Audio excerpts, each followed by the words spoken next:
Hi there, and welcome to another episode of Strange Times Poetry Broadcast. I'm coming to you live from the Poetry Bookshelf to bring you 3 uplifting poems. If you haven't seen us before, please like and subscribe to our Facebook page.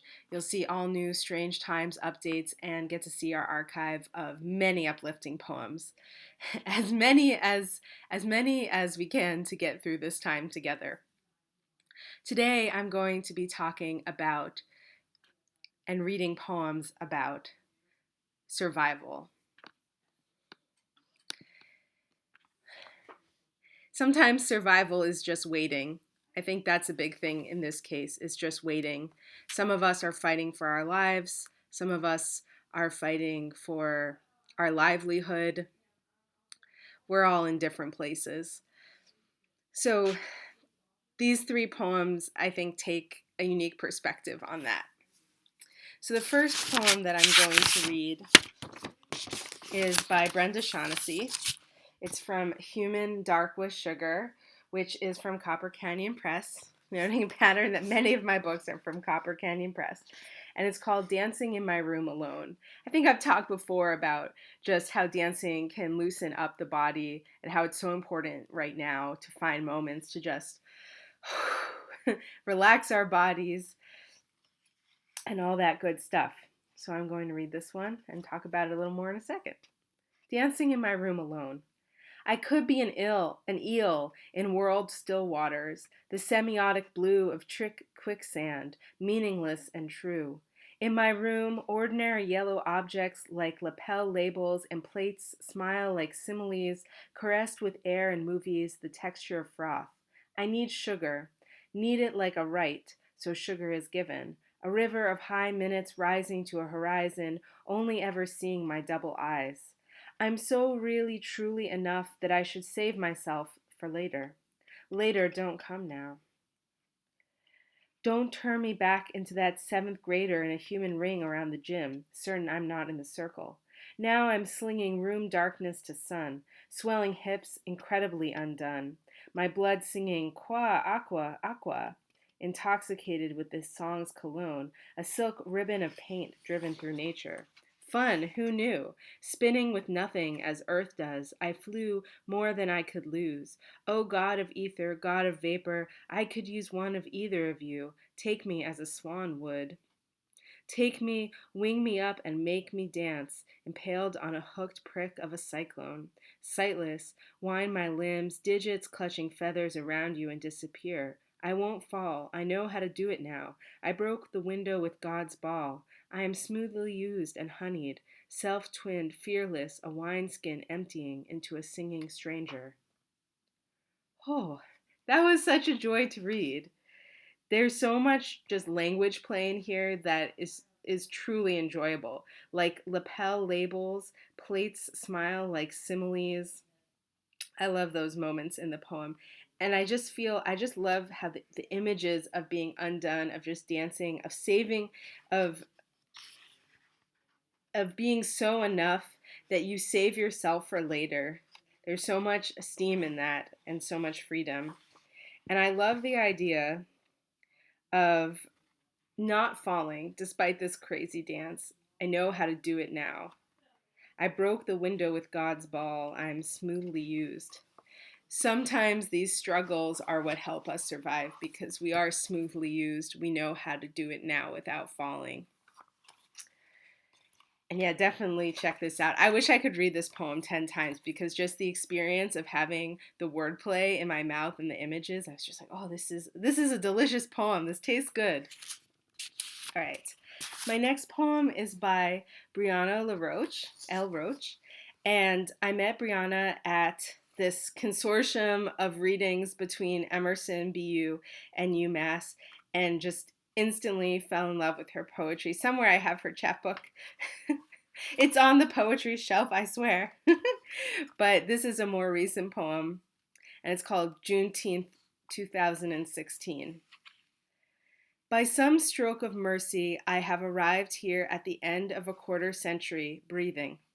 I want to exclaim about love and triumph and awakenings, but lagging behind my shadow is the guilt of having survived. I want to revel in how far we've come since this day in 1865, when the last of us finally got word we've been free.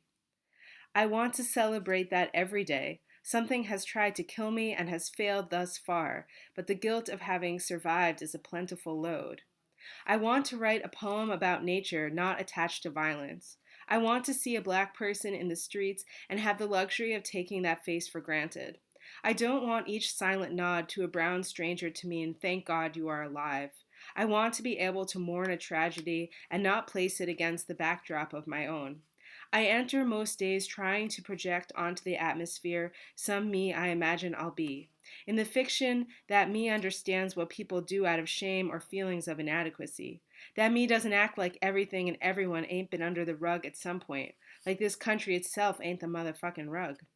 Like you ain't been the hand voluntarily sweeping before, or at least long to be an extension of the arms in control of the hierarchy of soil, of determining what is dirt enough for cleaning, hiding, disguising, protecting.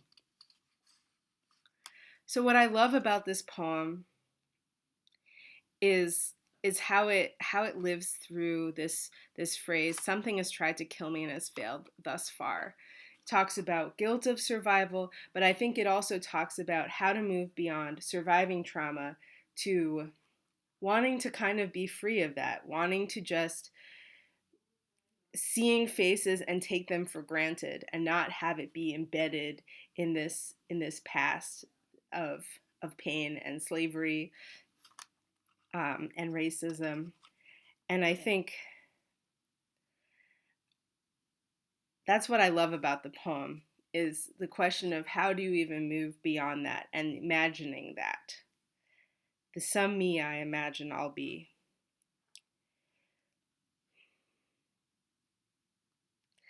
In some ways it feels very Jewish that something has tried to kill me and has failed just far. I feel like that's like the Shehechianu, the prayer that we say when we reach an occasion. We made it. Something has tried to impress us, but we made it thus far. And I think about how we're going to survive this and the things that will be embedded in us from this experience, and how we'll carry them with us, but also how we'll live beyond them, and what we'll imagine will be when this is finally over and we can get all those hugs again. All right. And my last poem is by myself. It is called Winter Coup d'etat, based on another Paraguayan experience. And I just feel like this being dropped into a completely weird situation, it's very reminiscent. This experience is very reminiscent of that element of the Peace Corps experience, and it is a place where I'm drawing strength, thinking back, I can do this. And I'm sure you each have those moments in your life where you've been dropped into something new, where you've survived, and you draw strength from that now because you know that you made it through that, you can make it through this. And this is based on a real coup that happened while I was in the Peace Corps, based on the new people coming into the government really wanting to bring in Monsanto, and the people who were currently in the government trying to protect the country from the things that Monsanto does to small farmers, which are very bad, and you can look up lots of stuff about that. And this is the poem. Winter coup d'etat. The men in the blue ties voted. The men in the red ties voted. The man with the priest collar stayed inside without cameras. The floodlights catch on the plum trees. The gray branches like skeletons hung with baubles. On other nights such as these, the ghosts whispered disgrace in your ear or moved pickles to another shelf in the fridge. We watched the men on TV and drank impeach juice. In the morning, the neighbors will leave at first light to work their fields, as always, knocking down the dry stalks with their feet. The men in the red ties and the men in the blue ties clip their briefcases shut and walk towards a back door. In the city, 100 youth stand in the square. The army shoots tear gas among them until they go home to wash their eyes with milk. So I think the element of survival in this poem just comes through in the way that the neighbors act. because there's all this difficult stuff going on in the news, and it does affect their lives. But in some ways, they just get up the next morning and they keep plowing their field. And I don't think it's oblivious. I think it's just that's what they have to do, and so they do it. They take that.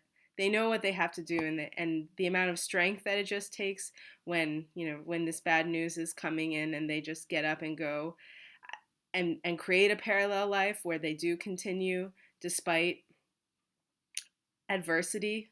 It takes a lot of strength and, of course, survival to do that. It's very impressive. So thank you for joining me. I hope this brought you some solace and some comfort in this difficult time. And I hope to see you soon. In the meantime, stay safe, stay sane, and good night. Bye!